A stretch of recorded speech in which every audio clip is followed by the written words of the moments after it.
Quero orar, vamos fazer uma oração. Senhor Jesus, muito obrigado, Deus, por esse dia. Quero te agradecer por mais um momento aqui em comunhão com os nossos irmãos aqui na célula. Que mais um dia o Senhor tem nos sustentado, mais um dia o Senhor tem mostrado e provado o teu amor constantemente, Senhor Jesus, de uma forma tão linda da qual a gente nem merece.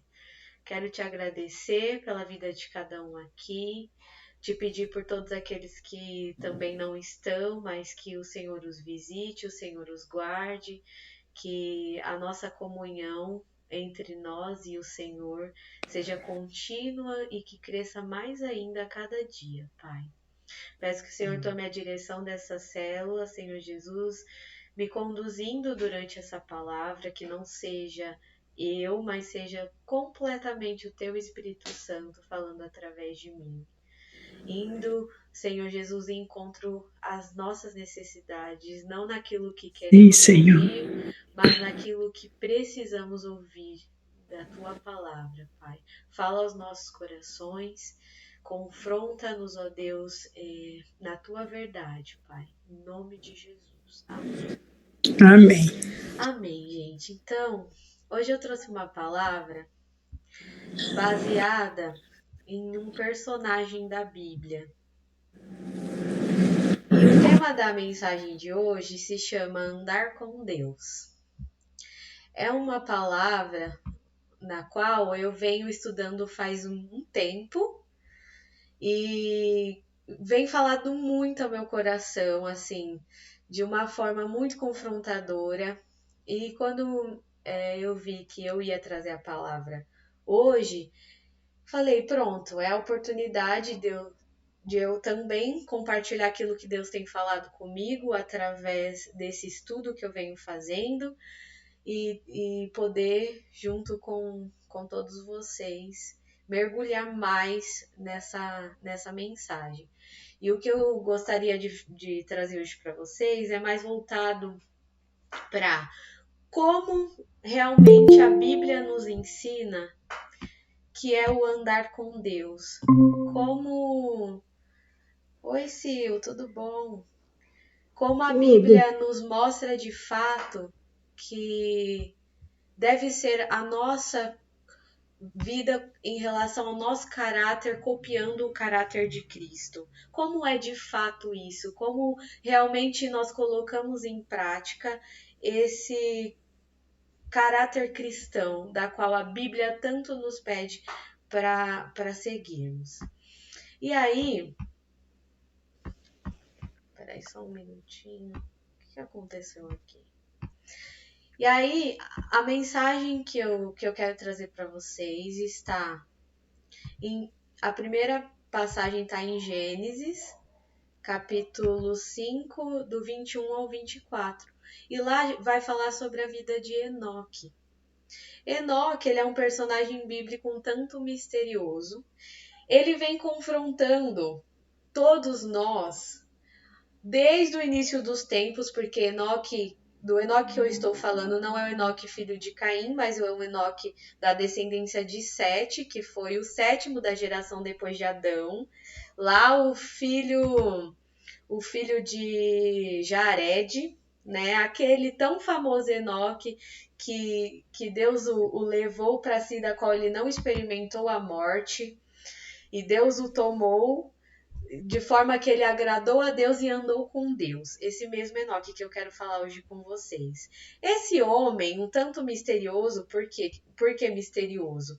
A Bíblia toda só trata de 3 passagens sobre ele. Apenas 3 passagens sobre Enoque. Só que 3 passagens um tanto suficiente para nos confrontar de uma maneira surreal. Que é um tapa realmente na nossa cara. É assim, quando a gente lida com a história de Enoque, a gente vê o quão falho nós somos e o quanto precisamos buscar mais parecer com Cristo. Chegar mais perto de ter um relacionamento verdadeiro com Deus, como Enoque teve. Porque a história dele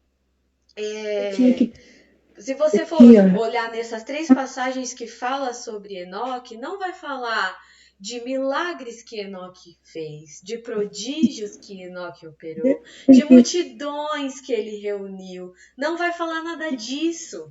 A Bíblia mal vai falar sobre palavras que ele falava. Porque as duas primeiras passagens, que é Hebreus e Gênesis, não fala nem o que ele falava, ou seja, nem das pregações, não tinha eloquência, não tinha nada disso. Só mesmo em Judas, que vai falar ali sobre suas profecias. Provavelmente Enoque era um profeta, mas um profeta totalmente contra a correnteza da época. Ele viveu numa época onde o mundo estava muito perdido, onde o mundo estava vivendo muitas coisas que desagradavam a Deus, onde ele vinha de uma descendência que não foi muito satisfatória, né? Ali está o seu tataravô Adão, e ele conheceu Adão, inclusive, quando ele nasceu. Adão tinha 300 e poucos anos, e ele ainda viveu 300 anos com Adão.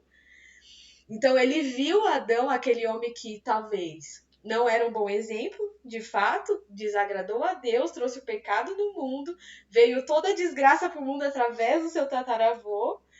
Então ele não tinha uma base referencial para a sua vida, a não ser por uma pessoa, que eu vou falar daqui a pouco. E ele não conheceu a Cristo, ele não tinha uma Bíblia para ler, que fosse uma bússola para o seu caminho, que fosse algo que fosse guiar ele durante todas as suas decisões. Não. A Bíblia simplesmente vai falar isso, ó. Lá em Gênesis, no capítulo 5, que é a primeira passagem que vai falar sobre Enoque, fala exatamente assim. Gênesis 5, 21. E viveu Enoque 75 anos e gerou Matusalém. E Enoque andou com Deus, depois que gerou a Matusalém, 300 anos, e gerou filhos e filhas. E foram todos os dias de Enoque 365 anos. E Enoque andou com Deus, e não estava mais, porquanto Deus para si o tomou. E aí, essa é a primeira passagem que fala sobre Enoque. Ele não fala sobre a sua esposa, mas fala que ele foi o pai de Matusalém, né? Aquele que o homem mais velho da Bíblia.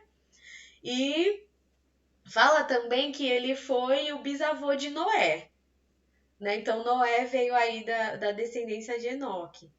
E ele apenas fala isso: Enoque andou com Deus.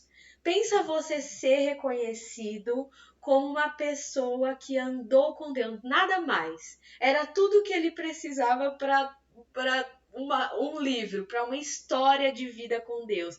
É lógico que tem lá o livro apócrifo, que dizem que foi Enoque que escreveu e tudo mais, né? Não tem como a gente ter certeza, tem lá muitas histórias e enfim. Porém, o que a gente tem de veracidade, onde a gente pode confiar de fato, é a Bíblia.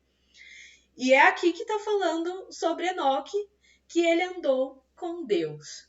E aí, como se não bastasse ter apenas esse fragmento sobre a vida de Enoque no Velho Testamento, depois, durante todo o Velho Testamento, não vai falar mais nada sobre a vida de Enoque, mais nada sobre o que ele fez, mais nada sobre o que ele falou, mais nada sobre o que ele operou, mais absolutamente nada. E aí a gente vai pular a Bíblia lá para Hebreus, no capítulo 11, no verso 5, que fala assim: pela fé, Enoque foi transladado para não ver a morte, e não foi achado, porquanto Deus o transladara, porque antes da sua transladação alcançou testemunho de que agradava a Deus. Então, a Bíblia deu um pulo de Gênesis até Hebreus, no Novo Testamento, falando que Enoque foi um homem que não conheceu a morte e que ele alcançou um testemunho que agradava a Deus. E aí a gente se pergunta, qual o segredo da vida desse homem? O que esse homem fez que ele conseguiu agradar o coração de Deus? O que esse homem fez para ter entrado na Bíblia, para ser digno de entrar na Bíblia, para ser tão querido de Deus a ponto dele falar: olha, você não vai experimentar a morte, você vai vir para o céu direto.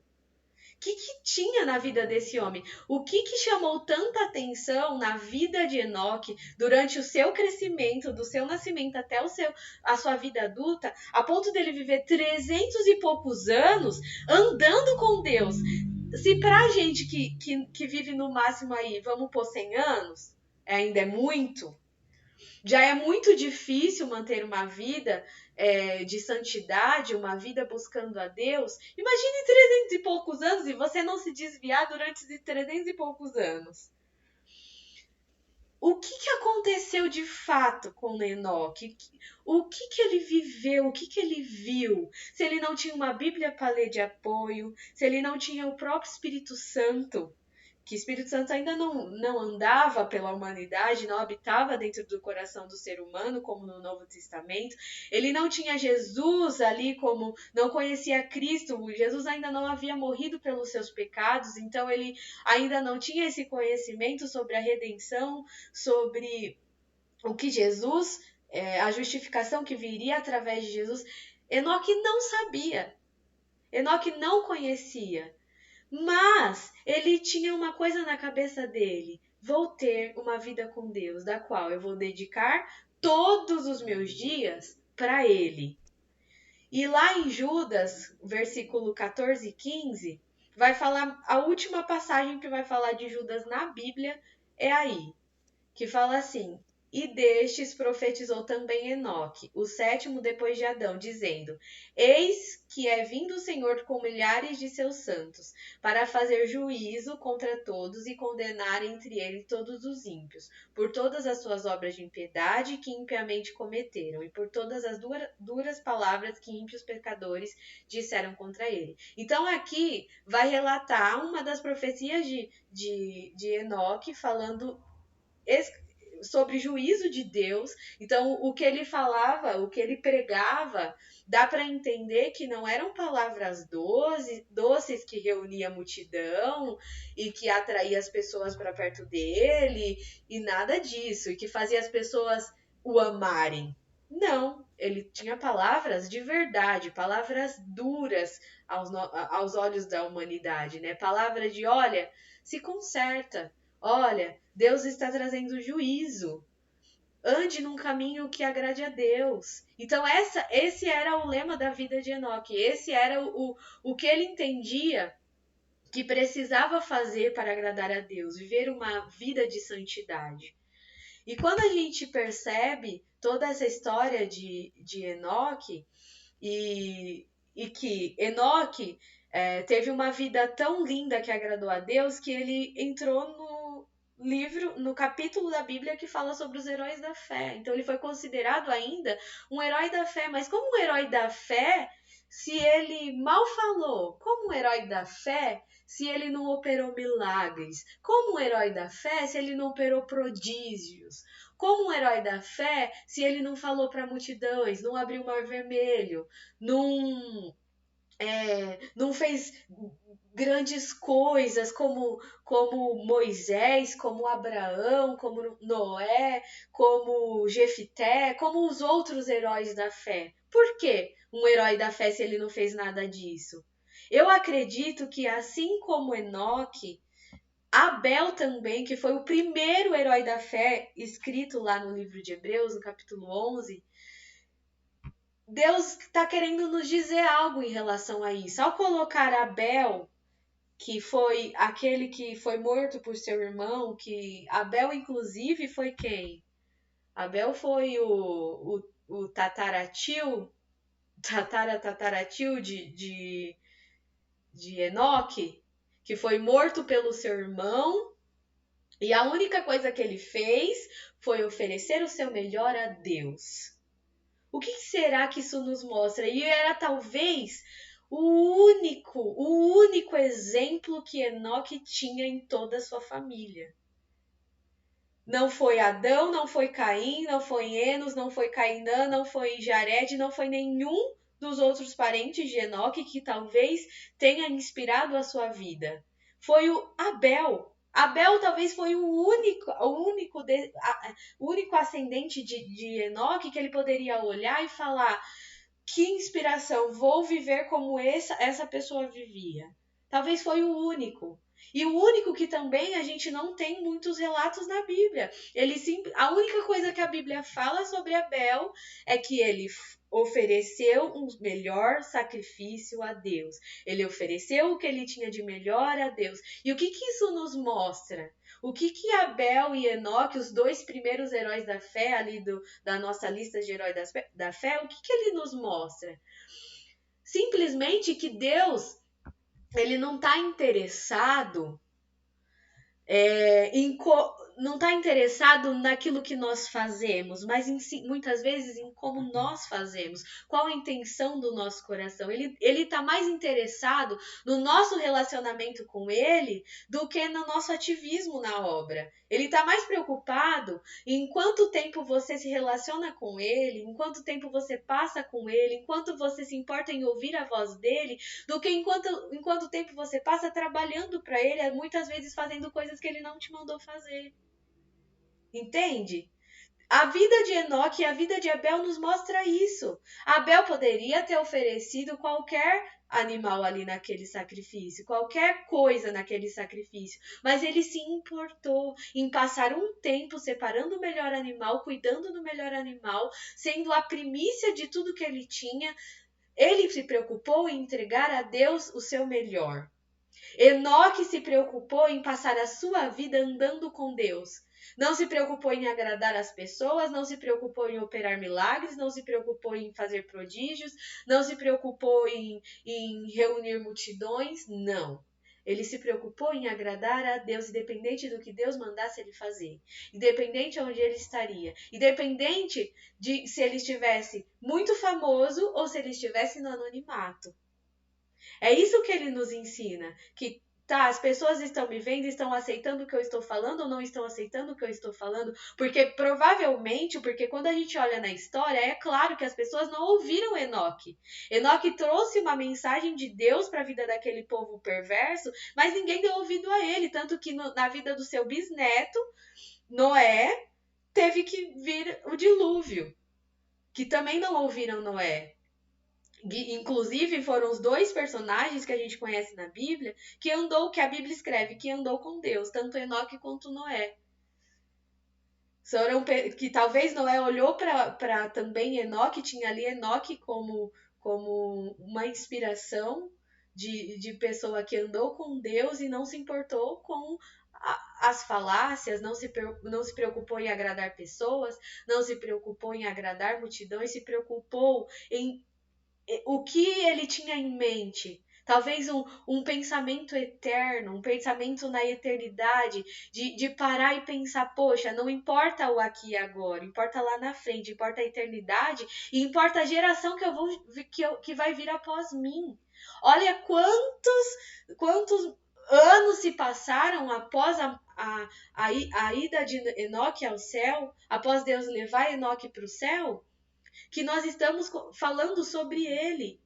Talvez lá na vidinha de Enoque, durante os seus 300 e poucos anos, ele tenha sido excluído, tenha vivido uma vida de solidão, tenha sido desprezado, tenha sido abandonado pelas pessoas, não tenha sido reconhecido por ninguém. Porém, o que importava para ele? Vou agradar a Deus, vou andar com Deus. Lá ele viveu o anonimato para que hoje a gente pudesse conhecer a Deus, para que hoje a gente pudesse conhecer um pouquinho mais de Deus com a história dele, que preenche apenas 3 passagens da Bíblia.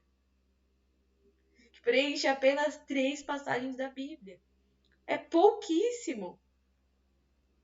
Será que Deus está preocupado mais com aquilo que a gente fala ou aquilo que a gente vive? Muitos falam e não vivem. E muitos a gente nem se ouve a voz, mas vê muito fazendo. Vê muitas ações. Vê refletindo nele a glória de Deus. Vê refletido nele a presença de Deus. E aí, seguindo aqui, eu anotei três aprendizados muito lindos que Enoque passa para nós. O primeiro é que a necessidade de andarmos em santidade. A necessidade de hoje nós irmos contra a correnteza do mundo. Nunca se viveu uma época de tanto relativismo, onde as pessoas querem relativizar até a Bíblia, até a palavra de Deus. Quer olhar para a palavra de Deus e falar, não é bem assim que está escrito. Não, talvez isso aqui não seja pecado, a gente se enganou. Não, talvez Deus não se importa se eu andar desse jeito.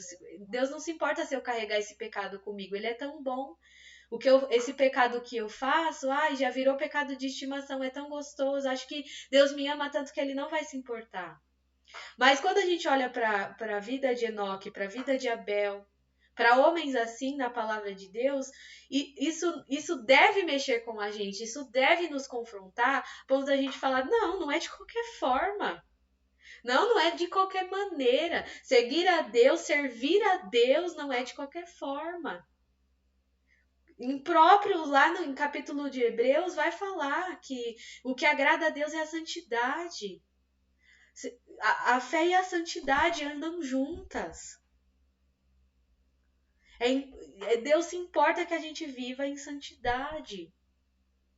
Uma vida o que é santidade? Uma vida separada.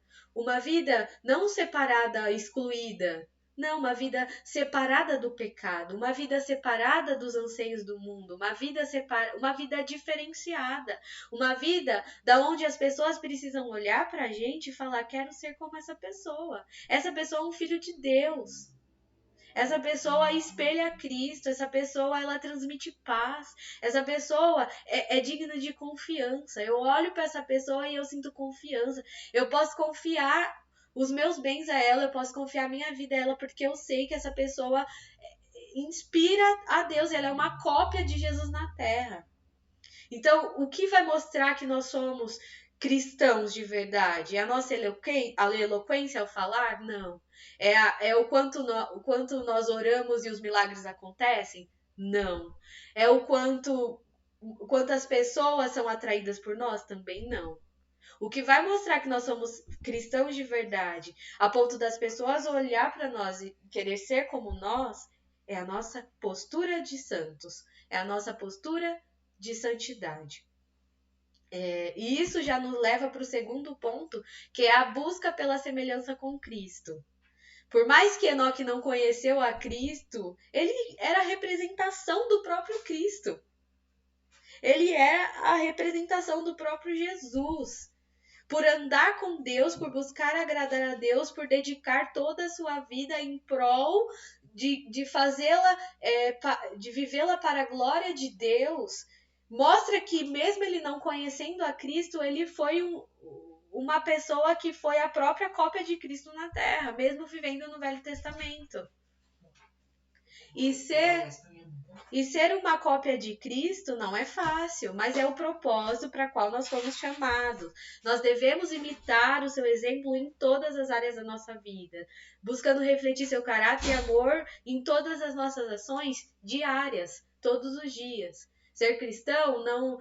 Eu fico pensando, se ser cristão fosse apenas, se condicionasse apenas em ir para a igreja, em participar da célula, em se envolver nos projetos da igreja e acabou, seria muito fácil. Ser cristão dentro da igreja é muito fácil, ser cristão dentro de uma célula é muito fácil, ser cristão dentro de coisas que envolvem a igreja é muito fácil. O difícil é ser cristão no meio de pessoas que não são cristãs. O difícil é ser cristão no meio das trevas, é ser luz no meio das trevas. É muito difícil. Não é fácil e nem Jesus disse que seria. Ele falou, se estejam preparados que vocês vão passar por aflições. O que vocês precisam lembrar todos os dias é que eu vou estar com vocês, independente da aflição que ocorra. Cair na falácia de pensar que não vamos passar por aflições só porque estamos com Jesus, só porque somos cristãos, é a maior mentira que já inventaram. É a maior falácia que já inventaram. Não é porque somos cristãos que tudo vai dar certo na nossa vida, pelo contrário. Muita coisa vai dar errada, muita coisa não vai ocorrer como a gente espera. Mas precisamos ter em mente, assim como Enoque tinha. Eu fico pensando, se coloque no lugar de Enoque. Se coloque no lugar dele e imagine. Imagine Enoque passando por uma fase onde o mundo não estava bem, Estavam muitas coisas erradas acontecendo no mundo. Muitas pessoas se dizendo adorar a Deus, mas adorando a Deus de formas completamente equivocadas. No mundo perverso, onde o mal estava instaurado no mundo e crescendo cada dia mais. E as pessoas estavam muito perdidas sem saber o que fazer. Até então não existia ainda o povo escolhido por Deus. Abraão não tinha nem vindo ao mundo ainda. Não tinha Abraão, não tinha Moisés, não tinha ninguém. Eles não tinham esse conhecimento ainda do que estava por vir. Não foi fácil para Enoque. Não foi fácil e não é para nós também. Só que nós precisamos e necessitamos matar a nossa carne todos os dias e falar: eu preciso buscar a santidade, eu preciso ser semelhante a Cristo. E ter, por último, desses pontos que eu falei sobre Enoque, nós precisamos ter o fruto de uma vida que reflete a Cristo. Os frutos que forem gerados a partir das nossas ações, das nossas atitudes, precisam apontar para Cristo, precisam apontar para o Evangelho. Tudo que nós fizermos em nossa vida precisa apontar para o Evangelho, precisa apontar para Cristo. Poxa, e não é nas grandes coisas apenas, é nos pequenos detalhes. Eu fico olhando, por exemplo, o Sermão do Monte, quando Jesus vai falar ali das bem-aventuranças. Que ele fala: bem-aventurados misericordiosos, bem-aventurados de coração puro, bem-aventurados pacificadores.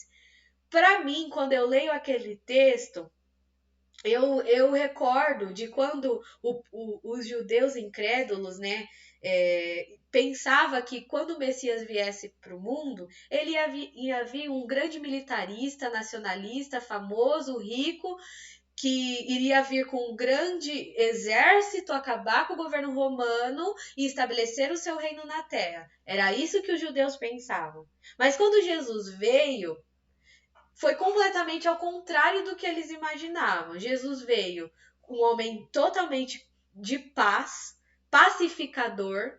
Ele veio, apesar de confrontar muito o pecado, mas ele era um homem pacificador que não se importava com fama, com riqueza, com política, com nada disso. O objetivo de Cristo era trazer a salvação ao mundo, nos mostrar o que é ter uma vida que agrada a Deus. Foi o que ele fez. E quando ele levou o Sermão do Monte, foi para confrontar tudo que os judeus estavam esperando ao contrário. Falou: não, vocês estavam esperando um homem de guerra que vai levantar um exército e matar todo mundo, mas não é isso. Bem-aventurados pacificadores, porque eles serão chamados filhos de Deus. Vocês precisam ser pacificadores. O que é ser uma vida, ser um pacificador? Não é aquele que busca a própria paz. Não é aquele apenas que vive buscando a própria paz. Não é isso. Um pacificador é diferente de uma pessoa pacífica e é diferente de uma pessoa passiva. Uma pessoa passiva é aquela que foge de problema, que ela não resolve nada, mas também não cria confusão, ela foge do problema. A pessoa pacífica é aquela que vai em busca da paz, mesmo da sua própria paz, muitas vezes vai deixar os outros em guerra, mas só porque quer a própria paz. Mas o pacificador é aquele que promove a paz, ou seja, você não vai trazer paz só para a sua vida, você vai trazer paz para todos ao seu redor. O seu objetivo de vida como pacificador é fazer com que todos ao seu redor conheçam a paz de Deus e estejam em paz com Deus. E é disso que Jesus veio falar pra gente, é disso que ele nos prometeu, e é nisso que a gente falha muitas vezes. Em ser misericordioso, em ser pacífico, em ter um coração puro, nas bem-aventuranças, em coisas pequenas. A gente erra em manter o nosso caráter de cristão.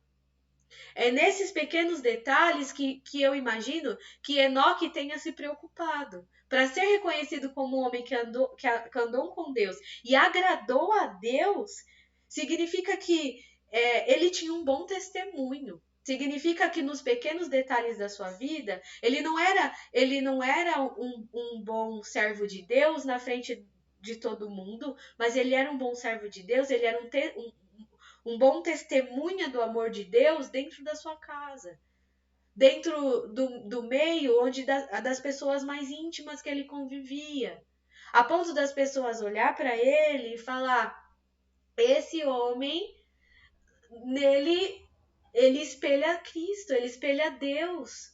Nele eu não encontro erros. Vamos ser perfeitos de forma alguma. Mas até isso as pessoas precisam olhar pra gente e ver como nós nos comportamos diante dos nossos erros. Tá, eu erro sim, mas o que eu faço depois que eu erro? Como eu me comporto depois de um erro? Como é a minha ação após um erro? Até isso vai espelhar o quanto nós somos parecidos com Deus. Será que somos fáceis em pedir perdão? Será que somos fáceis em reconhecer o nosso erro? Será que estamos dispostos muitas vezes a abandonar o nosso ego, as nossas vontades, em detrimento do reino? Em detrimento de agradar a Deus, de fazer tudo para a glória de Deus? Falar, eu queria muito isso, mas eu vou deixar isso para lá porque eu quero agradar a Deus, então eu vou fazer isso. Porque é isso que a Bíblia fala que eu tenho que fazer. Por mais que eu queira muito fazer isso, mas não vou fazer. Vou fazer isso porque eu quero agradar a Deus. E quando nós olhamos a Bíblia, eu me pego muito naquela passagem de Filipenses, no capítulo 2, versículo 15, que fala assim, que Paulo vai falar para os filipenses assim: para que vocês venham a tornar-se puros e irrepreensíveis, filhos de Deus. Aí, ó, filhos de Deus, o que vai remeter até lá no sejam pacificadores.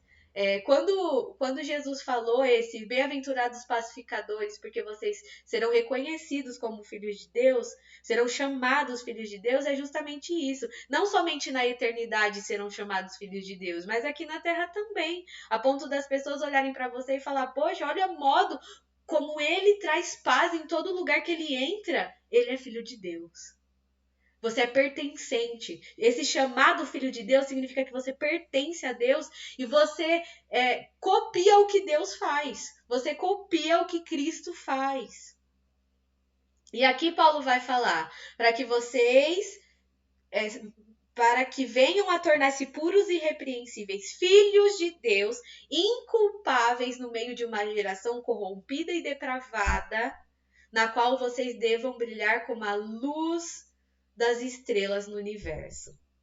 Então, ó, puros, irrepreensíveis e inculpáveis no meio de uma geração corrompida e depravada. Vocês devem brilhar como as estrelas no céu. E é fácil, mais uma vez? Não, não é fácil. Não é fácil. Se fosse fácil, todo mundo faria. Se fosse fácil, todo mundo já tava no céu com Enoque, já tinha sido levado também. Mas é difícil. Mas vale a pena. Vai valer a pena. Se o nosso olhar estiver continuamente na eternidade, continuamente em Cristo, se você olhar tudo e falar, eu vou fazer isso não porque eu tô com medo de ir pro inferno, mas porque eu quero agradar a Deus, mas porque eu amo Jesus e eu quero agradar a Ele. Falar, eu vou deixar de insultar uma pessoa, vou deixar de colocar o meu ego acima de todos, vou deixar de fazer com que as pessoas se sintam culpadas por causa de mim, vou deixar, sei lá, vou abrir mão, por mais que eu esteja certa, vou pedir perdão. Por quê? Porque eu quero agradar a Cristo, porque eu amo a Jesus, eu amo a Ele. Se nós estivermos com esse pensamento de vou fazer para amar, por amor a Cristo, vou fazer porque eu quero agradar o meu Deus, agradar o meu Salvador, agradar aquele que me criou, aquele que me justificou, aquele que está preparando um céu para eu ir morar. Se for para agradar a Ele, então não tem problema. Eu vou passar por isso. Se for preciso eu passar por tribulação, é para agradar a Deus? Não tem problema. Se for preciso eu passar por doença, vai ser para a glória de Deus? Não tem problema. Se for para eu passar por inúmeros problemas, inúmeras aflições, inúmeras barreiras, se for para agradar a Deus, então não tem problema. Eu aceito. Sabe por que isso? Lá em Hebreus, no capítulo 11, quando a gente vai descer lá no versículo 32, se você ler o capítulo inteiro de Hebreus, você vai se deparar com uma lista de pessoas que realmente viveram pela fé, de pessoas que realmente tiveram uma vida que agradou a Deus, que fizeram algo que agradou a Deus, que buscou ter uma vida exemplar, né? Em muitos detalhes, por mais imperfeitos que fossem. Né? Ali não está uma lista de pessoas perfeitas. Tem uma lista de pessoas imperfeitas buscando agradar a Deus. E quando a gente chega lá no capítulo 32, vai ser a maior facada do nosso coração. Que ele vai falar assim, ó, o escritor de Hebreus vai nos deixar o seguinte texto. Lá no versículo 32 de Hebreus, dizendo assim: E que mais direi?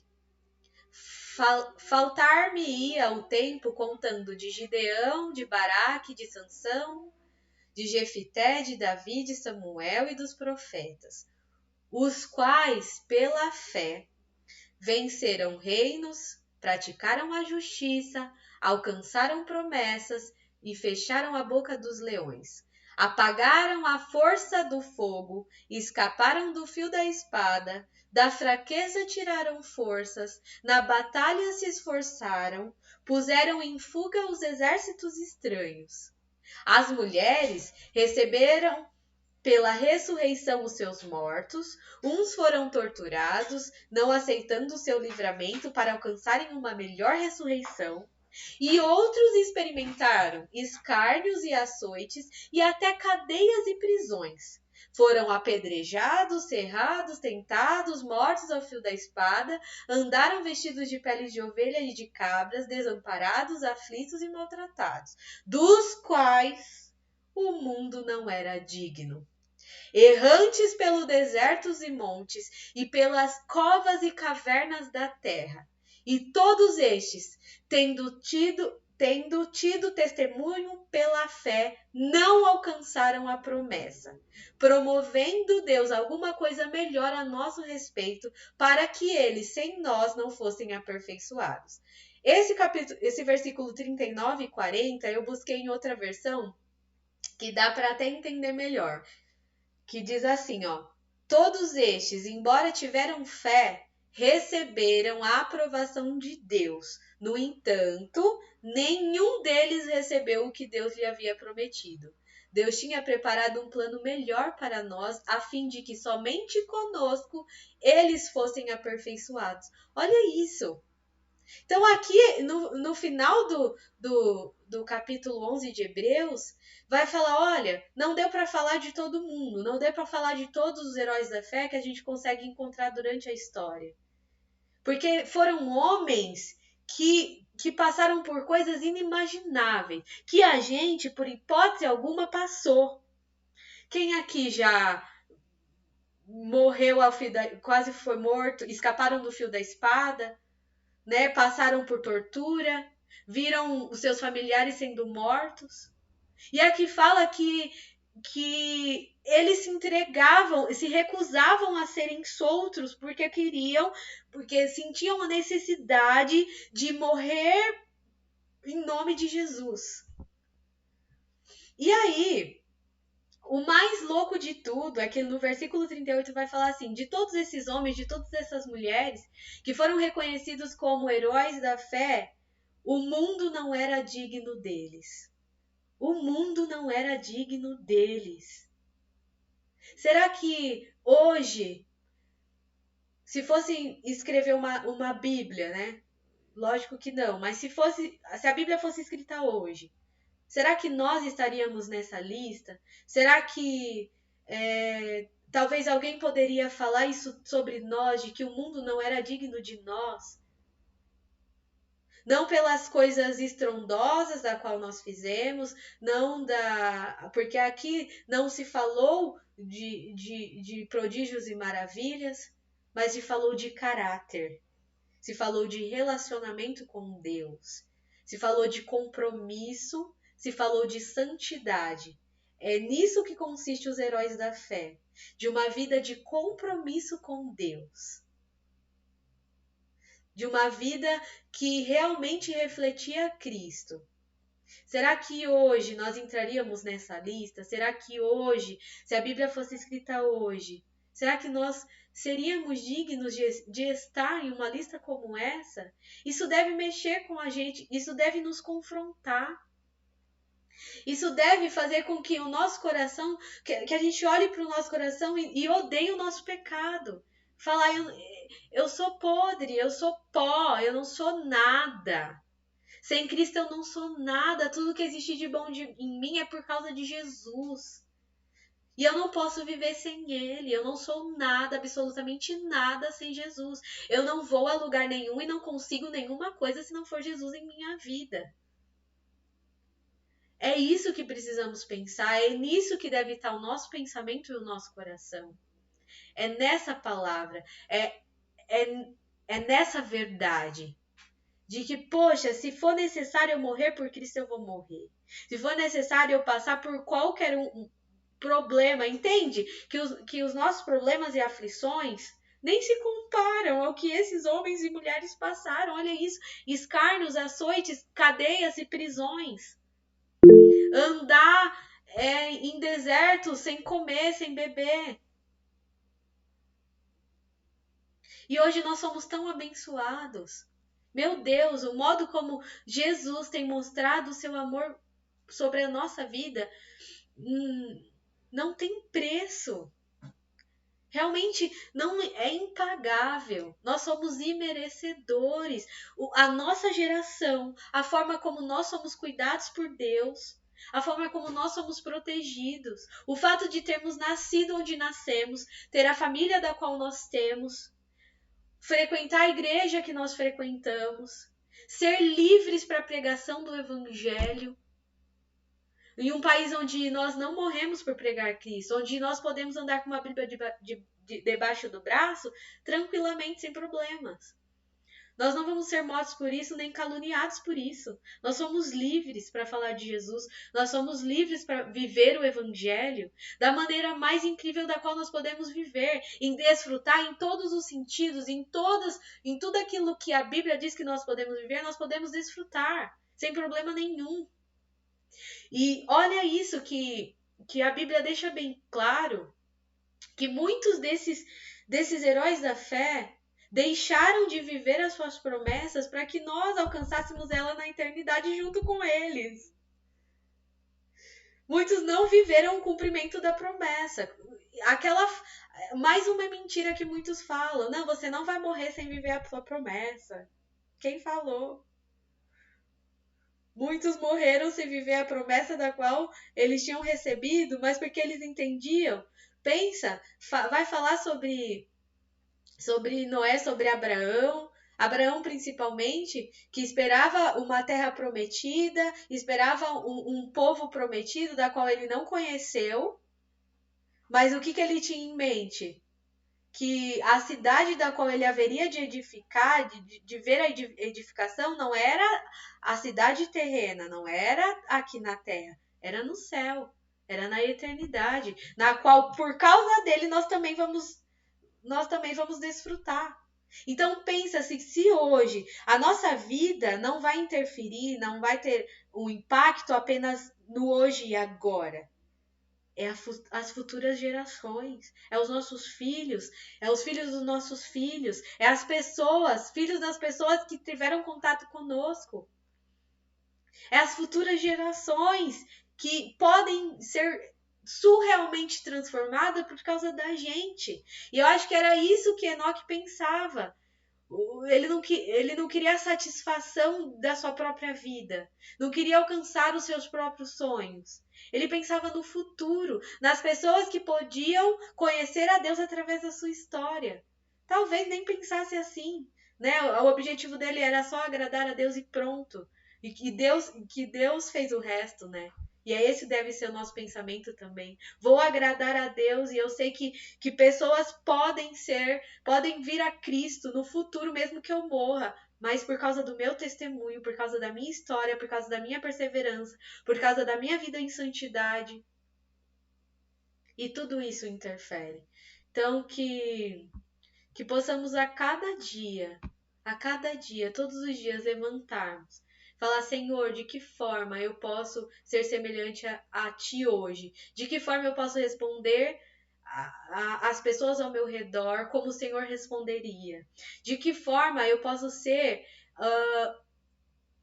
posso transmitir a Sua mensagem através das minhas ações e das minhas palavras hoje? Não amanhã, não uma vez por semana, não de vez em quando, ou só no evangelismo da igreja, mas todos os dias.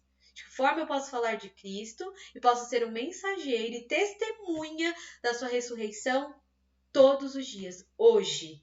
A palavra é hoje, para que a futura geração também não sofra. Amém? E essa mensagem que eu queria trazer para vocês, essa palavra que vem queimando no meu coração já faz um tempo e que eu queria compartilhar com vocês. Amém? Amém. Palavra maravilhosa, Larissa.